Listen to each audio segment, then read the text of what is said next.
Today we celebrate the feast of St. Aloysius Gonzaga, who I have a devotion to. I grew up at St. Aloysius Parish in West Dallas, was baptized there, made my first communion there, went to school there.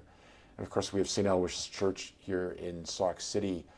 He was born of Italian nobility and at a very young age discerned a call to the Jesuits, became a Jesuit, and served plague victims in Rome. So he died in his early 20s. But he was known for a life of tremendous apostolic zeal and a life of purity and of holiness. He's the patron of youth.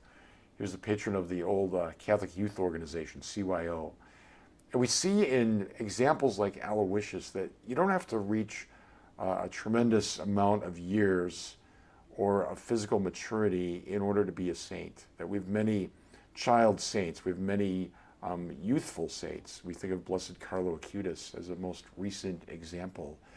And it leads me to ponder all the beautiful young people in our diocese, people in their teens, people in their 20s who vibrantly, actively, devotedly live the faith, and despite all the noise and confusion of our culture, have their eyes fixed on Christ.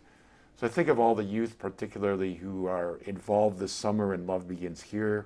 We think of the hundreds of youth who will be at Camp Gray this summer, experiencing the joy of the outdoors and the joy of the gospel. We think of Totus Tuus, which will reach primarily our grade school children. So many projects, activities, events, service throughout the summer that our youth both participate in and benefit from. And it just reminds us on this Feast of St. Aloysius to lift them up in prayer, to support them, and really to encourage them to continue to live their faith at a time when it's hard to be young. It's hard to hang on to faith when there's so much around us trying to pull us away from faith. And I thank the Lord for the intercession of St. Aloysius and the beautiful example of thousands of young people in our diocese who love the Lord and live the gospel.